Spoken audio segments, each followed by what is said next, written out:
Hi.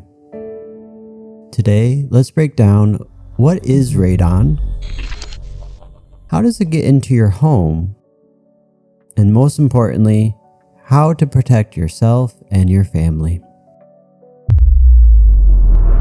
So let's start out with what is radon.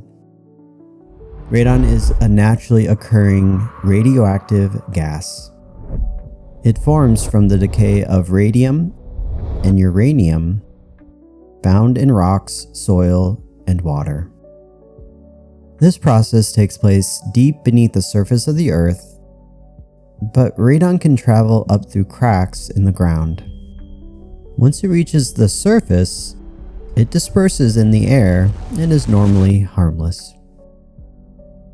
But a recent survey found higher levels on average across the northern states, with Alaska, South Dakota, and Pennsylvania being in the top 3. But even southern states, such as New Mexico and Alabama, average 3.9, which is considered high enough to be a health risk.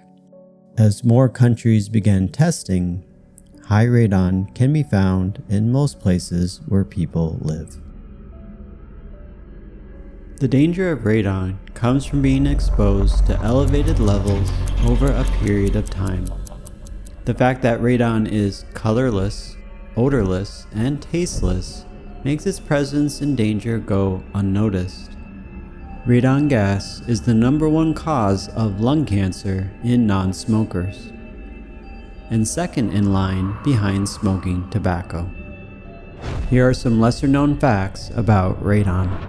One sobering fact is that children may be more vulnerable to radon-induced harm than adults due to their faster breathing rates, smaller body mass, and rapidly dividing cells, which, when combined, increase susceptibility to radiation damage.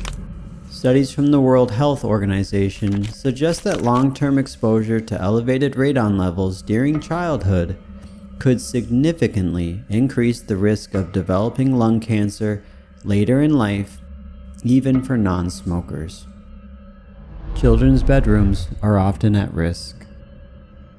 Many children's play areas and bedrooms are in basements or ground floors, the very spots where radon concentration is highest. Another fact is that radon levels are at their highest during winter and colder months of the year.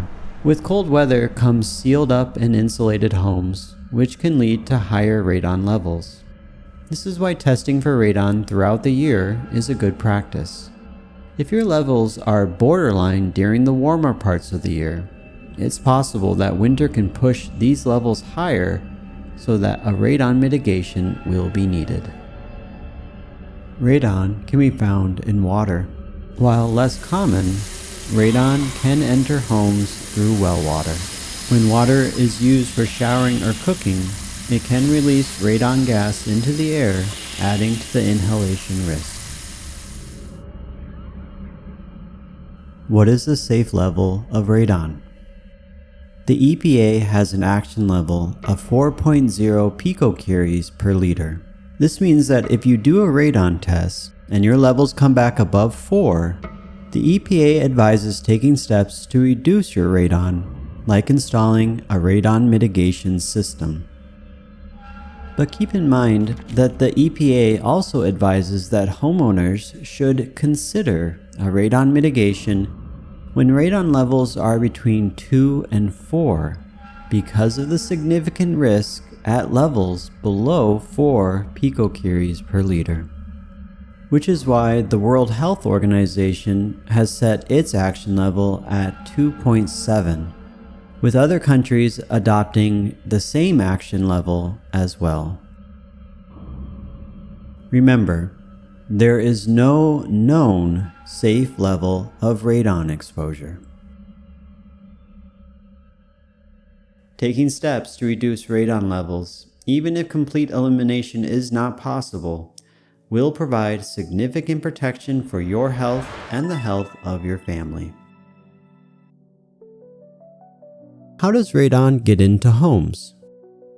The modern home, though well insulated, can also be adept at trapping soil gases like radon.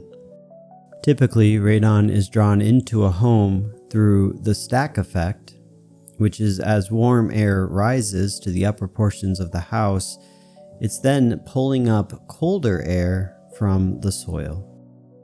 These pathways are more common in homes with basements or crawl spaces, but even a home with slab-on grade can have high radon. In fact, we once tested an 8th floor apartment in India and found it had high radon. How to mitigate high radon levels. The most effective technique is called active soil depressurization. This is done by drilling a hole in the basement slab and then digging out a radon suction pit. PVC pipe is then run from the suction pit either through the home into the attic, or if this is impossible, it is run on the outside of the house. A radon fan is installed on the pipe to draw air from underneath the home. The radon is then exhausted above the roof where it disperses into the air. This system can be installed by a radon mitigator, and the price will vary depending on your home and your location. It's also possible that this can be done as a DIY project. We offer free consultations on our website where, after giving us the details of your situation, we can offer advice about the best way forward and help with picking the correct fan. Please feel free to reach out with any questions and we'll be happy to help free of charge. We only ask that you consider buying the needed equipment from our online store. Thank you and have a nice day.